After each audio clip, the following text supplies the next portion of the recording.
Today, we are talking all about pricing with a purpose and making sure that your price strategies are very intentional when it comes to your business. We are maintaining profitability because at the end of the day, we want to make money. Okay. If you have a business and it's not just a side hustle or something that you're just, doing for fun, if you make money, you make money. If not, it's okay. If it is something that you are wanting to make money on, this is your business. We want to make sure it is profitable. So if you do not know me, my name is Taryn Rochelle. You may know me from being the community and partnerships leader here at Dubsado, but I am also a business owner. So I am the founder of Taryn Rochelle, formerly known as the Social Lifestyle Co. My revenue streams include working with Dubsado, monetizing my podcast, She Can Systemize, hosting retreats like my retreat, She Is Going Somewhere, and a lot of guest speaking. But up until January of this year, I was a certified Dubsado specialist offering one-on-one services, including done-for-you system builds and mentoring. So I know a lot about pricing strategies because I price my services all the time, and I have helped my clients and my students do the same. So let's go into how to analyze your pricing structure.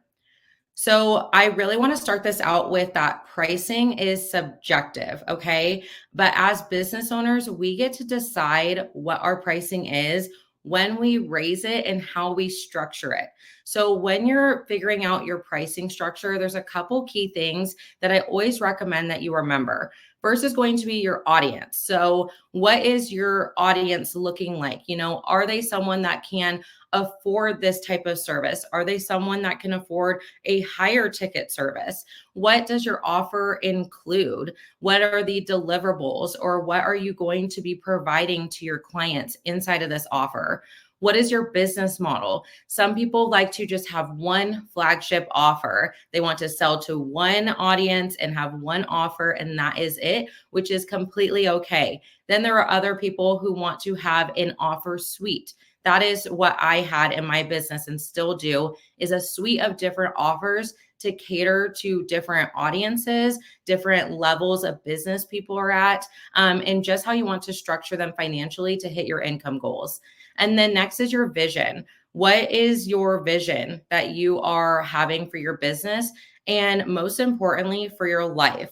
I am all about creating a business that is centered around your personal life. I am also a mom of 2 and a wife. I am a softball coach. I wear many hats, and my business revolves around my personal life, but that also includes the financial decisions that I make inside of my business. Yes, we are a 2-income household, but also both of our incomes contribute to our household into things that we are able to do for our family. And then last is going to be your experience you are providing. So I am all about the client experience. That is why I love Dubsado, because it truly elevated my client experience when I moved to this platform a few years ago. And it just blew up my business because my client experience just raised. People were so impressed by the experience that I was providing, which most of it was automated thanks to Dubsado. So when we're going into your pricing structure, I want to give you guys this checklist here. So this is something that's really great for you guys to refer back to. Yes, this is recorded, but feel free to take a screenshot of this, because this is something I want you guys to always look back at when you are figuring out your pricing structure. So first is going to be to look at your yearly revenue. Okay. So go back into your last year or your projected revenue this year with how your pricing structure currently is, and see if it aligns with your pricing goals. This also includes how it fits into your total income, especially for any fellow families here. So we want to look at, what do we want our income to be at the end of the year? And is the pricing structure that we have in place going to get us there? Or are we going to fall extremely short, a little bit short? Where are you falling in that line? So if you are new in business, you don't have a previous year to look at what you have your pricing structure at right now, and then look at ideally how many clients you want to have per each service or per the one service if it's just one, and then multiply that by the amount of clients and how many months there are. That's going to give you your projected income for the year. And then obviously you have to figure out any costs that come with that, which we're going to go into in a second. Next is going to be to audit your offer count. So revenue and profit have to do with your income from all different offers. So if you offer multiple different services, we need to look at all of them. So for me, I have my guest speaking right now. I have Dubsado. I also monetize my podcast. I have sponsorships for my podcast she can systemize. So all of those different things are different income revenues. And I need to calculate what those are going to be total to see my total revenue across the board. So if you don't have, different streams that way, but you have different services, it's the same kind of thing. We need to calculate what your total income is projected based off of those services and what your current pricing is. Next is going to be to review your time spent. This is easily one of the ways to underprice yourself, is to not look at how much time you're spending on your service and then pricing it. I have fallen into this trap. I'm sure many of you have fallen into this trap. Let me know in the chat if you guys have who are listening live, because this is very common where we price our services without thinking or factoring in how much time the service is actually going to take us. And by doing that, we can then resent the service. We can then sometimes resent our clients, which it's not their fault that this service is taking longer than what you feel like you charge them. You need to figure out what that time spent is going to be to calculate your service price to account for that time spent, because time is money. Time is valuable. As a mom, my time is so important to me. I like to be extremely present for my kids. Like I said, I coach softball. I like to go to every school function. And for that to be able to happen, I need to make sure that I am pricing my services accordingly and making sure that I can still spend that time with my family, but the income is not lacking because of that, because I never want to resent either. I don't want to resent my business for needing to spend time with my family. I don't want to resent my family for spending time with them and then my business is lacking. So you need to figure out what time you are spending on this service and price it accordingly. And a lot of times that's going to mean increasing your prices, which we are going to cover. Don't you worry. Next is going to be to determine the offer costs. Okay. So what I'm talking about this is when it comes to any software costs that go into this service. So that could be Dubsado, that could be ClickUp, that could be ManyChat, Kajabi, anything you're using to make this service happen. Canva, I use Canva to help me with this slide deck. That is a software cost that goes into things. I calculate all of those costs and then calculate that into my services to make sure that, again, I am still profitable in my business and I'm not having all of these, yes, a lot of them can be tax write-offs, but all of these software that I'm paying for and all of these subscriptions that I'm paying for and not factoring that in to your cost of your service will highly, highly reflect in your bottom line and your profitability. Also with this is if you subcontract work. So for example, when I offer Dubsado builds, I subcontracted my coding. So I offered coded forms in Dubsado and I subcontracted that out. I know how to do it, but I can't do it as fast or as perfectly as the girl that I contracted out. But that was a cost that I factored in to that service. So I figured out what the cost was for her. And then I added on the cost for me planning, facilitating, and all of that, and made that into a package price add-on. And so then I was always profitable with that service, even though I was paying her. I factored that into the cost to make sure that I was always profitable when it came to my coded forms. Next is going to be the length the offer has been at this price. Okay. When's the last time you guys have raised your prices?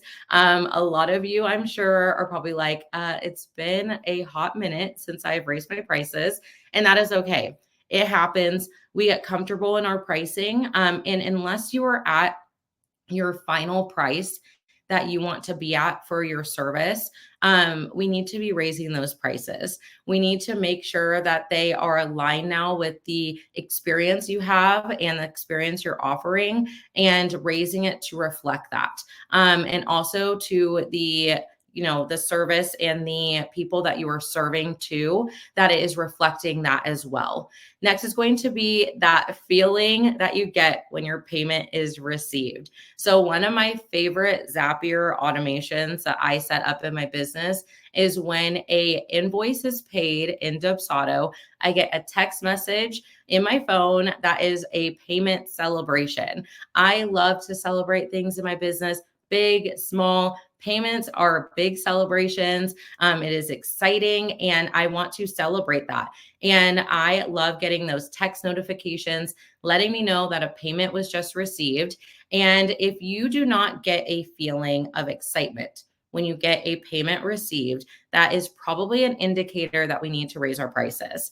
And what I mean by that is, if you are getting that payment notification in Dubsado or Stripe or wherever you're receiving those, an automated text message, then if you're feeling like, oh yeah, I got paid, but like, I wish it was more, make it more, raise those prices. No one's stopping you from doing that. So just take control of your business and take control of your finances. So if you're watching this live, I want you guys to put a 1 in the chat if you feel like it's time to raise your prices. There is no shame in low ticket offers or in high ticket offers, but no matter what the price is of your service, you need to feel really good about it. If you believe in your pricing, your ideal clients will believe in it too. That is a very big thing, is if you are feeling on the fence of your pricing, if you are like, oh, I don't know, like you want to say the number out loud, but you're hesitating on saying the number out loud. You kind of shake when you say it on stories or put it in a caption. Your clients are going to feel that way. Your ideal clients are. They're not going to feel confident in investing in you if you do not feel confident in that pricing that you're putting out there. There are many ways to hit your income goals, but this can be an offer suite or just one killer offer. But it is not just the price that matters, guys. The price is what you pay, but value is what you get. The experience matters. I will like die on a hill talking about client experience, guys. I am all about client experience. I am not about raising prices and not elevating your client experience, because they need to go hand in hand together. We need to make sure that we are providing an excellent client experience so that our pricing can reflect that and we feel good about it. Our clients feel great about the investment that they just made with you, and that they are like, I'd pay this over and over and over again. So I want to walk you guys through what my final offer suite was as a system specialist. So I don't offer these services anymore. I'm sorry. I know a lot of people that do.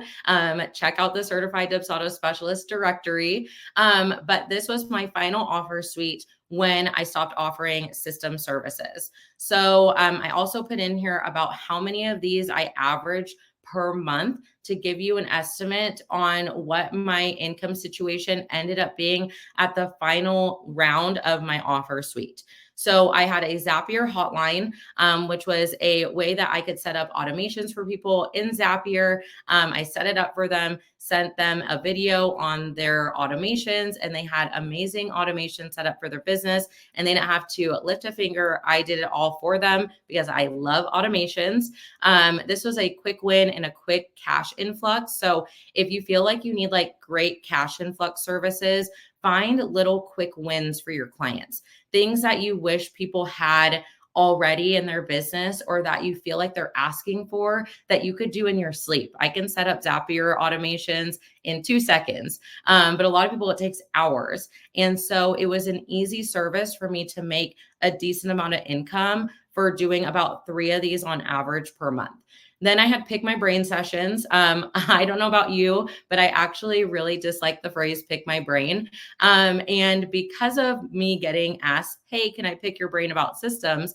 I started a service on it. And I'm like, yes, you can, but you got to pay me for it. And people did. So I had pick my brain sessions, which were system strategy sessions where people could literally just pick my systems brain. I think of systems in everything from how I go to the grocery store. You guys should see my grocery cart at the grocery store. I organize it in departments because then it goes into bags in categories and easy to put away at home. Productivity.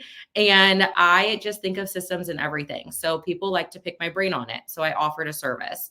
Then I did workflow mapping sessions where I felt like there was a gap in the industry of just offering a DIY, like kind of help service for people with workflow mapping sessions. And then my creme de la creme offer was my system builds. They started at $4,500 for ClickUp. And then my Dubsado build started at $5,000. And I did about 2 of these per month because I worked with one client at a time during implementation week. So it kind of didn't leave a lot of room for scaling because I was not planning and didn't have a desire to go an agency route, but I always wanted to work with one client at a time. I did successfully for a very long time, but then I just got to a point of not being able to scale and also moving out of offering one-on-one services. But guys, I don't want you guys to see that and be like, okay, this girl's crazy. I did not start my pricing like this at all. I, really figured out what I wanted my final pricing to be in my services, and I worked my way up to that.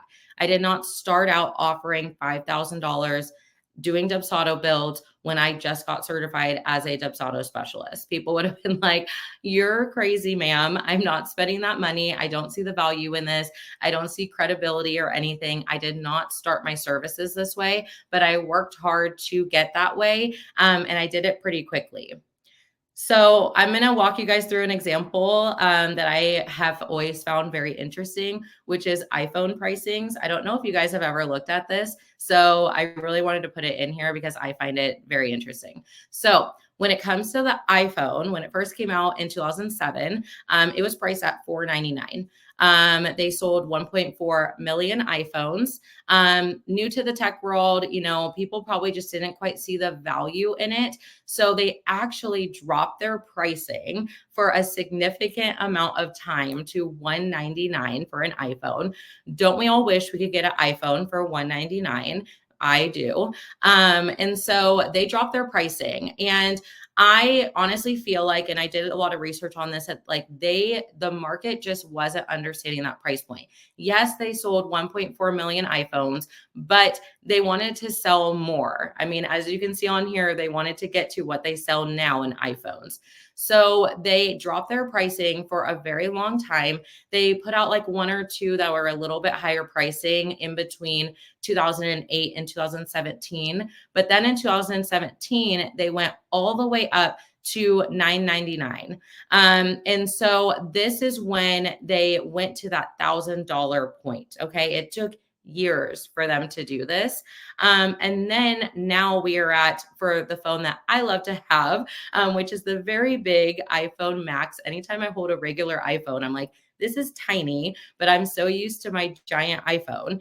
And now these are sold and they're selling about, 50 million right now, just in Q1 for this year. So last year they went above what they sold in the year before. They go up every single time, but you will see that they did an ascension model of their pricing, but they weren't quite sure of the market because it was just a newer thing out there and they had to adjust, reevaluate, and make sure it made sense for their clients. I had to do the same with my pricing, but I never had to actually drop my pricing because I started at a price point that I knew made sense for the industry I was in. So this is a look at my ascension model of my Dubsado builds. When I became certified, I did Dubsado builds starting at $1,000. I told you guys, I did not start at $5,000. I started at $1,000. I was new to the industry, but I also knew that I could still show the value in charging $1,000 for a Dubsado build. I felt great about that pricing. I was excited about it. I was, again, new in the industry, but I was loving systems. I moved from social media management into systems, and I absolutely loved it. And then I went into 2022 after I had this model where after I booked a couple clients, I started raising my prices. It's actually what I've always taught my mentorship students is when they have a lower price point that it isn't their final price point they want to get to. Every time you book a couple of clients, raise those prices. Um, when it comes to raising prices, I am personally, and this is subjective, I am personally not a fan of announcing a price increase of, hey, I'm raising my prices next week, get in while it's lower and things like that. For me, I've always seen that it kind of undervalues the service a little bit. And when you put the price up, some like magic happens. Every single time I've raised my prices, I have gotten more ideal leads. I have gotten the leads that I've been looking for. I've gotten people that really see the value in my service because I am putting the experience and the client testimonials behind it to back it up. So I raised my prices to $2,500. Then I felt at the end of that year very overworked because that price point people were eating up. But I was very overworked and felt underpaid by the end of 2022. So I decided new year, new pricing. And then I increased my pricing to my highest level. Highest level starting at pricing. My Dubsado builds averaged around like 7,500 per client, usually because of the coding add-ons and other things that dictated the pricing, services, amount of team members they had, and things like that. But these are all my starting at pricing. And then that was my final pricing that I had, and I hit my goal pricing in under 2 years. So if we look back at the iPhone, it took years and years and years and years for them to get to the pricing that they are at now, with also having to do a dip in their pricing for a long time. You do not have to make that a reality for yourself. You can price strategically. You guys are here today for a reason. You can price with intention. You can add on different services. You can add in cash influxes like my Zapier hotline. You can do things to make sure that you are always profitable in your business and that you are feeling really good about your pricing. So when it comes to an elevated client experience, I will tell you that when you do that, you will feel it, your clients will feel it, and they will show it. So these 3 clients here are 3 clients of mine from when I had my builds at my highest price point. These are not clients from the $1,000, $2,500, $3,000. These are all clients that invested over $5,000 in their system builds to make their business what it is now. And you can tell from these reviews that they are so happy. These 3 clients are ones that I am still in contact with. I have worked with past their system builds. They have reinvested in me again, and they have really seen success in these investments, but they have felt really great about that experience. I put stuff in Skylar's testimonial here that she had shared about me sending her flowers for when she had her baby, and constant communication, because those kinds of things, those little touches make a difference. They are things that people remember, and they are things that people are going to share and shout from the rooftops. So yes, her systems are amazing. The client experience was top notch for her, but those little things of me remembering that she had her baby and sending her some flowers, because I get it as a fellow mama, that really stood out to her, and she felt super loved and supported during that time. But how do I explain value and get clients to book, share, and love what they do? 3 things here: experience, using your systems, and believing.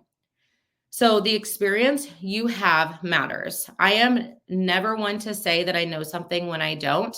That's why when I have retreats and stuff like that, I bring in guest speakers, but I am also the person that will find the answer. I do not like not knowing things. So I may not become an expert in something like someone else is, but I still want to know the reasoning behind it. I want to know how something works, probably my systems brain.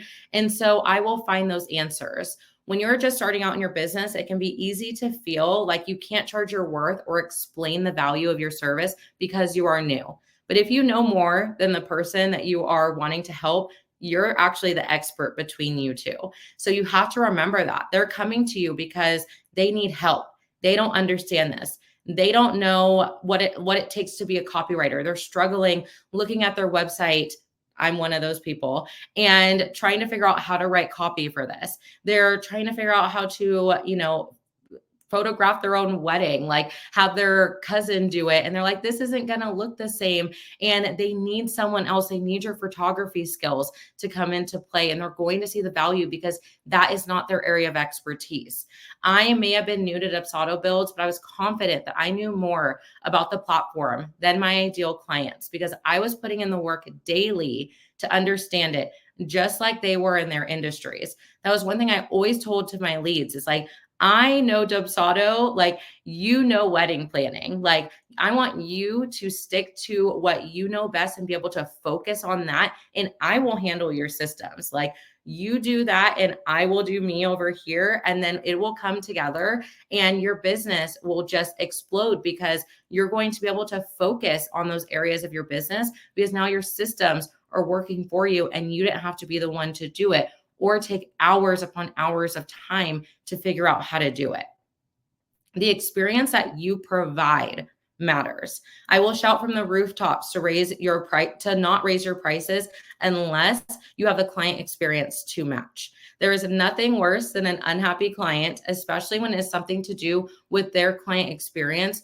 When we are charging a top dollar number, we need to have a top dollar experience for our clients. I am not saying to be on call for your clients 24/7. Boundaries, people. Please do not give out your phone numbers to clients.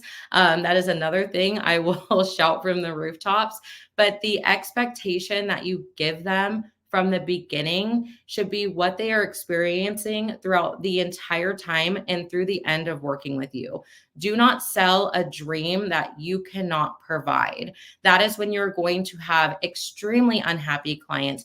You're going to feel unhappy. You're going to question your pricing. They're going to question your pricing. And that is just a domino effect for disaster, burnout, and feeling like maybe I shouldn't be doing my business. Maybe this isn't right for me. When it is, maybe you just need to focus on the experience that you're providing. So I want to cover some ways that you can actually use Dubsado to showcase the value and showcase your pricing to your clients and to your leads. So one of my favorite ways to showcase pricing is through your lead capture. So I am not someone that likes to gatekeep pricing. I do not like to get on calls with people when we're just not aligned because of pricing. It is just not something that makes sense to me to do. And so I am not one that likes to gatekeep pricing. So inside of Dubsado in your lead capture, one of the best features you can utilize is the workflow feature. I like to utilize this to showcase pricing for services, but then also it helps to trigger workflows based off of the service that they are interested in. So then they are getting an automated experience per each service. And it's not just a general, hey, we received your inquiry, we'll get back to you. It is a, hey, I received your Dubsado inquiry and I am so excited to elevate your Dubsado experience. And here is why, and providing them that value. So if you don't already use this feature, definitely check out your lead capture and see how you can incorporate it. Again, it is the workflow feature inside of your lead capture where you can trigger specific workflows per what they answer. So here you will see two examples. One is for my retreat of I asked people what payment plan they're wanting. The next one is when I offered system builds and I was asking them what service they were interested in. And every single one, I am sharing the pricing. It's on my Instagram, it's on my website, it's on my lead capture. I don't want any misconceptions of pricing because again, I want the experience to be great from the minute they inquire with me all the way through. I feel like when we are not upfront about our pricing, we are immediately losing trust. I want to gain trust with these people right away from the beginning of their experience. So this is an example of automated inquiry emails per service. So I received this inquiry for a Dubsado build. They checked that they wanted a Dubsado build and they received this email about Dubsado because I used that workflow feature inside of my lead capture.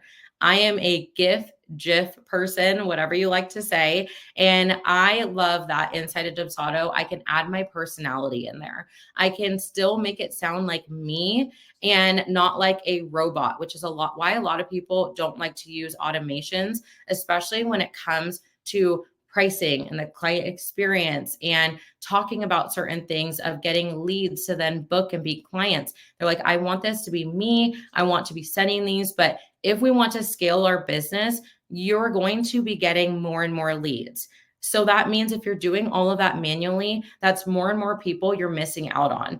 For me, I like things fast. So if I don't hear back from you, if I inquired and I actually didn't get a you inquired email, mom brain, I will think I didn't actually inquire. And I've actually filled out someone's lead capture multiple times because I did not get an email back. And I thought that my son just asked me for a fruit snack and I forgot to inquire. And so I did it again. So I always like to make sure that I am sending inquiry response emails so that people don't feel like they didn't inquire, but also it is a prime time to sell more about your service. Okay. So here I'm talking about if you are reading this and you are like, wait, I don't send my leads emails like this. Don't worry, Mindy. That's why you've reached out to us and I am going to handle it. So it's showing her, hey, this could be a gap in your experience, but don't worry. I got this for you and I will take it off your hands. Immediately, I'm showing her the value of my service and she was already sold. This is actually a lead that turned into a client very quickly. So also when it comes to pricing is automated pricing info emails. So you can be very clear again on what your pricing is, what the investment is, what they are looking at, and make sure that you are making it crystal clear for them. What I love to do in some of these emails is most of it will be automatically written for me in a canned email, but there may be a little thing that I want to adjust. So I will maybe put a to do above an email to be like, update the email below before sending. And so for this one, she had came from a referral. And so I gave her a discount from coming from a referral. And so I wanted to put that in there, make it very personalized that she came from a referral, who it was, what her discount was. I gave her some examples of coded forms. So then she could see what the value was of a coded form. And this client actually did add on coding. And she said it was because I gave this example showing her what coded forms could do. And she was sold, even though it was an additional $1,500. So I need you guys to believe, though. You need to believe in your skills, you need to believe in your offer, and you need to believe in the cost.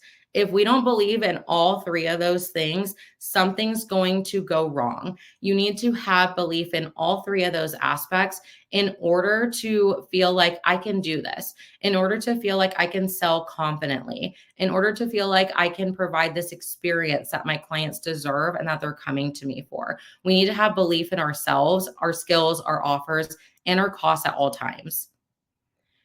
So the elephant in the room, I know a lot of you guys are probably coming here for this, is credit card fees. Are they taking over your business right now? So you've probably heard the news that surcharging is here for Dubsado payments. Let me know if you guys have access to the feature, if you guys are utilizing it. I would love to hear about it. But what if you can't surcharge based off of your location, or you decide not to? I want to make this like very clear from all of us here at Dubsado is that surcharging is not something that you have to do.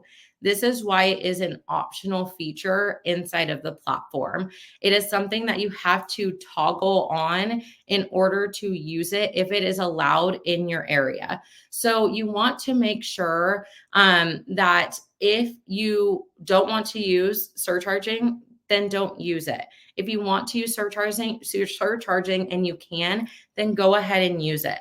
But I want you guys to know that there is alternative ways to make sure that you don't feel like your credit card fees are taking over your business and feeling like you are just missing out on a ton of money because people are paying with credit cards. I have to say, if people are paying for a top dollar experience and a top dollar offer, most of the times they're going to be using a credit card. It's very rare. It was very rare in my industry that I was paid with an ACH payment. It was pretty much always a credit card because this is a high ticket service. And so I had to account for that in my business. So for any of you guys who are wondering what is surcharging, maybe you haven't even heard of this yet. Surcharging is the practice of adding a small fee to credit card transactions to help cover the cost of processing those payments. By implementing surcharging, you can offset a significant portion of your credit card processing fees. But if you cannot do surcharging in your area, some states do not allow it. Our feature in Dubsado, if your state is one of those, it will not allow you to use the feature. It goes based off of where your business is registered. So we make sure you are very compliant and very safe and secure with using surcharging in Dubsado.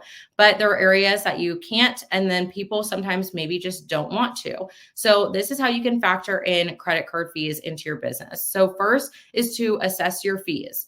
Look at your current pricing and see what your credit card fees are on average for each of your services. Then we're going to adjust pricing. Take your current pricing and subtly increase it to the number that is over your average processing fee. One thing that we need to very, very much remember in order to stay compliant with the laws is that you have to have these rates across the board.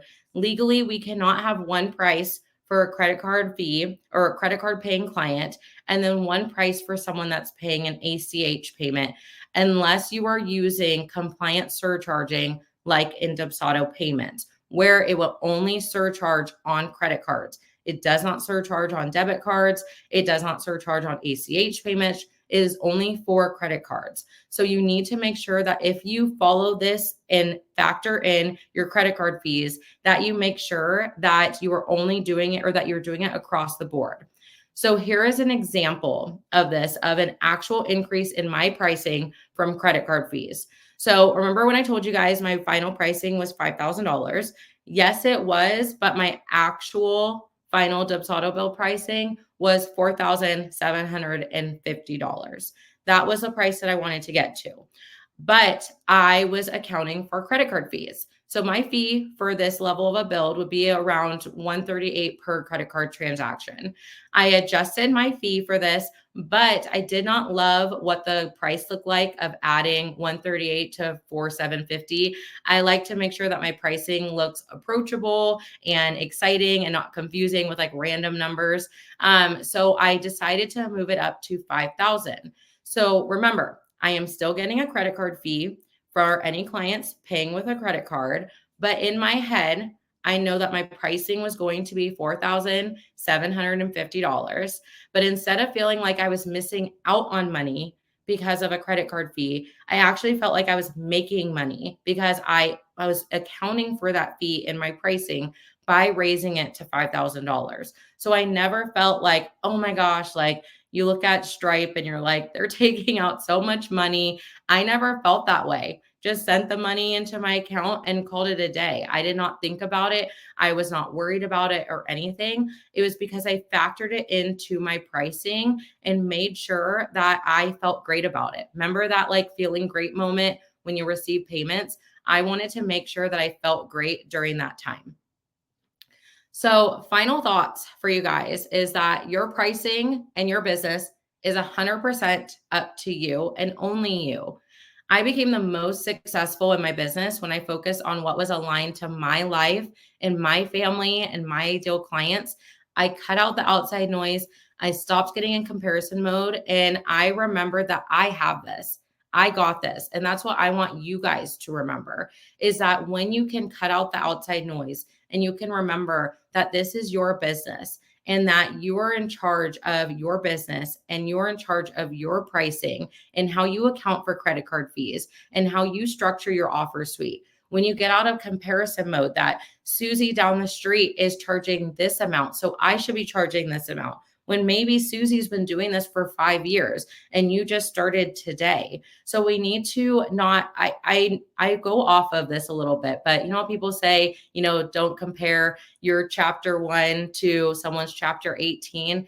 I always say, don't compare your book to someone else's book. They're not different chapters. They are completely different books. You have completely different stories. You have completely different visions and missions and values, ideal clients, everything that goes into running a business. So I want you guys to remember that, and just remember that you guys have this. So thank you guys so much. You guys are awesome. I'll see if there's any questions I can answer for you guys while I'm over here. So feel free to drop them in, and I will try and answer a couple for you before we have to hop off. So one question that came in was, what about raising prices for old repeat clients? I have a ton of clients wanting to sign at my new, or not wanting to sign at my new rate. But because I have so many older repeat clients, I don't have time to take on more clients. I'm about to send an increased email to older clients. Okay. So you are probably in, have like ongoing clients.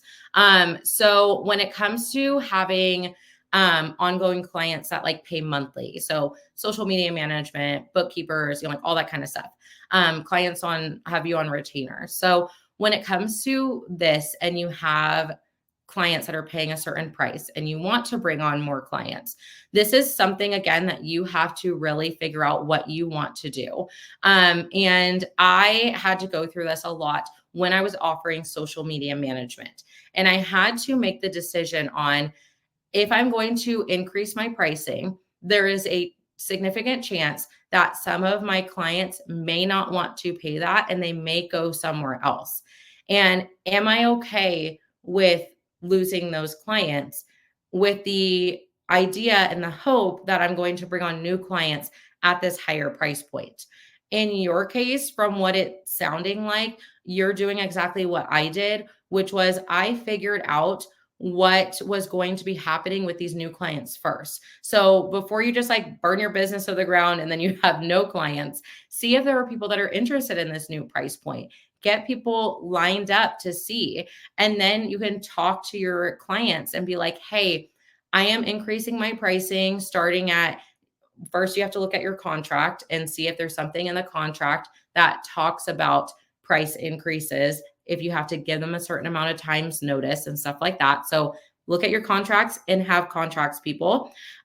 So you want to do that. And then you can talk to them and be like, hey, my pricing is increasing to this starting on this month. Would you like to stay on as a client? Would love to have you. If not, this is how we go through like the exiting process. Then you already have these other clients. You can be like, if that client's like, no, I can't afford this, I'm going to go somewhere else, thanks so much. Then you can go into your bank of other new leads and be like, hey, guess what? I have a spot opened. You have them at your new pricing. I usually did waitlisting when I offered like retainer clients. And so I did waitlisting. So then anytime someone fell off, I increased my pricing, anything like that, I could pull from my wait list and be like, hey, I have a spot that opened up. And then people would jump on it. And it worked a lot for increasing pricing. So thank you for that question. That was great. Okay, so let me see if there's any more questions, last minute questions before we wrap up. I will wait a second. Let me know if this was helpful for you guys. How are you guys feeling? I would love to hear in the chat. How are you feeling about your pricing? How are you feeling about increasing your rates to account for credit card fees? Are you already doing this? I would just love to hear how this really helped you guys in your business and when it comes to systems. So thank you. This was super helpful. I am so glad. I prefer to just price with surcharges in mind. I love that. We think alike because that is just how I've always done it. You are so welcome, Teresa. I'm glad that was helpful for you. I am just really excited for you guys and seeing what you guys do with your pricing. Just remember, at the end of the day, this is your business. This is your pricing. And I really just want you guys to feel confident going into this. I want you guys to feel like you got this. I want you guys to remember that you can set your pricing. Someone else doesn't have to set your pricing. We do not have a manager looking over us. I went from working in retail management for a very long time of always having a boss. Even when you get into like corporate time, you still have someone that's above you. And I always had someone telling me what to do, how to do things, how to fold a shirt this way, move a hanger this way. And when I own my own business, I'm like, I don't have to do that anymore. I get to make the rules. I get to decide how I'm going to do things. And especially when it comes to pricing, that is my favorite part. I get to decide what it is. I get to make sure that it is aligned with my ideal clients, that it is great. And I love that Dubsado makes it much easier to communicate my pricing, to book clients, to upsell clients. Like I said, those were just my base pricing, but because of using add-ons and proposals, because of selling information in canned emails, I upsold to almost every single client. So rarely did I have a client that bought right at my base pricing. So it is so great to utilize the platform and be a part of the Dubsado community for you guys to really feel like you can elevate this experience. You can charge what you're worth, and you can feel like you got this. This is your business and you're in control. So I'm super excited. I'm so glad you guys took so much from this. I love that you guys are saying you guys are going to update things in Dubsado. I'm overdue for a pay raise. Yes, you are. Confirmation with the pricing plan I need to move up to. Helpful and a confirmation of an earlier conversation. That's always the best feeling when we've had a conversation and then something happens when we just feel like, okay, this is the confirmation I needed to do it. So I'm glad I am able to be that person to do it for you, and can't wait to see what you guys do. So thank you guys so much for being here. If you have any questions at all, my Instagram's the Taryn Rochelle, and please listen to the podcast You Can Systemize, where you can hear more things on systems and ethical business practices. So thank you guys so much, and I hope you guys have a great rest of your day.